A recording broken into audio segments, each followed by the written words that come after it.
where where there's no flaky stuff going on, etc. All right. Yeah. Veronica, what are your thoughts about this? So the question was, how long should you be friends, or should you be friends with the person you marry before you marry? Something along those lines, right? It's how deep of a friendship do you need with your husband before marriage? Mm. How deep of a friendship do you need before marriage? You know, the only way that I can answer that is, I don't know. My husband and I, when we were dating, we became real good friends, and we stayed friends for what? We're still friends now, and I love it. Um, of course, we didn't put no time frame on it, but like I said, we are still friends now, and we was friends before we got married. We was friends while we were dating, and yeah, I didn't put no time limit on it. He didn't either. And it's great to be a friend, because we had got to a point in our relationship to where we could agree to disagree and have like really hard conversations, and allow each other room to say or be like whatever we wanted to say to each other without the other getting offended by it. So I thought that was a beautiful thing, right? So in my opinion, I feel like that you should get to know your mate. I mean, as much as you can. Even when you get married, you're still learning about your mate, right? So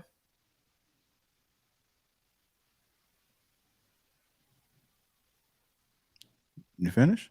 now I'm looking at Chaotic. I'm just waiting for him to say something. Oh, okay. My bad. He's on something else. But uh, but Anton had said something at first I didn't agree with. Something you said when I first came on the panel is that, and I thought about it a lot, where you said, you should, how did you have it? And I know you'll correct me, because I'm not going to say it exactly like you said it, but you should see how a person operate in a business, because a marriage is a business. And I never thought about it like that. And I never looked at it like that. And you say you watch a person, and you don't marry for love. You don't marry for those things. You know what I'm talking about? Yeah, I think that for men, they need to look at it from a business perspective first, because they tend to be a little bit more emotional when they get into relationships. Women naturally are hypergamous, so they instinctively look at it from a business perspective, but they lean into it from a love, leaning into it emotionally with the love aspect of it, in order to determine whether or not they really want to connect with a person.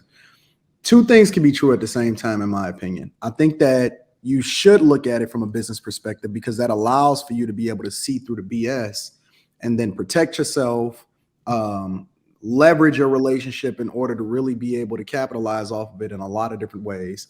And then also, if you're looking at it from a business perspective, that means that you're going to be objective, and you're going to start saying stuff like, well, I know that it's much greater chance for my daughter or for my kids or whatever to be more successful if they raise in a two-parent household versus co-parenting in multiple different households, or it's a possibility for her to be raising my daughter as a single mother, right? All of that is looking at it from a business perspective first. However, I also believe that if you are in a marriage where that is the only thing that's a part of it, then that is going to be a problem, because everything is going to just be purely transactional. It's not going to be anything connecting you two, which would allow for you to then have a foundation that's much stronger than whoever it is that you are that day versus who you grow into being tomorrow, right? Who you are at 20 is going to be completely different than who you are at 30. Yeah, what you need at 20 is going to be completely different than what you need at 30, which means that the foundation of who you are have to be much stronger, and that bond has to grow to be much greater than just looking at it from a business perspective. The business perspective allows for you to capitalize off of it. The foundation of the marriage has to be much stronger, which means that you then have to grow a bond and be a friend to the person that you are in a relationship with, because most relationships are built off of superficial things: looks, sex, money, so on and so forth. But what sustains you when the business aspects of your relationship fails? What sustains you in 2008 when you go through a recession and everybody is fucked up and ain't nobody got no money? And we know that divorce, the number one reason for divorce is money. What sustains you through the issues or the problems, or when you have a death in the family, or when you trying to figure it out and you trying to figure out exactly what the situation is supposed to be as far as who's going to take this position, or if you got to move overseas, or if you have to take a job in a completely different state, or all of these other things. There has to be something that sustains you in a foundation that's much stronger than the superficial things that we lean into in order to be able to substantiate whether or not we like somebody for the moment. That way, when you're not feeling that person, or something happens, or they lose their job and all of that stuff, you having a interest in that person still being successful comes from you being equally yoked and you having a strong bond and a friendship. And I tell people this all the time: the biggest decision that you make in your life, and for us to just leave it surface level, because we don't even do business with people we don't like. There's friends that you have that you will not do business with. There's family members that you have that you will not do business with. This is just real. If we just want to be 100%, there is people that you love and adore, but you would never do business with. Okay. However, the person that you lay next to every single day is the biggest financial, emotional, and then they are the person that have your best interest at heart decision that you are going to make in your entire life. And I'm not just talking about the person that you marry. I'm talking about the person you lay next to that you don't take serious. You sit there, you lay next to them, you close your eyes. Think about this for a second, because people is really not taking this into consideration. You close your eyes. You are in a state of REM sleep, which means that you don't even know what's going on around you, with somebody that you don't even know laying next to you. That is crazy. I won't even let somebody know where I live that I don't know, but you will take them to your house, bust them down, and then lay next to them and not even know what their true intentions are for you. That is insane to me.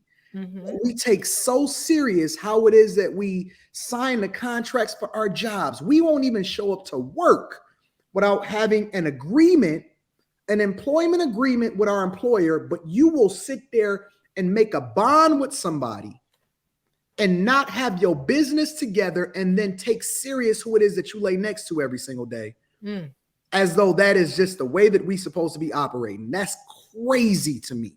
So I believe, and again, I don't do business with everybody, and I have to actually know you and understand your character, your principles, and the foundation of who we are. It's some people that I've built relationships with for 20 years before we did business together. I think the foundation of what it is that you build together has to be stronger than the superficial things, and only looking at it from a business perspective. How you look at it from a business perspective is how you operate within a relationship. But the foundation has to be, everybody has to have everybody's best interest at heart. And that comes from being best friends first. That's just my personal opinion.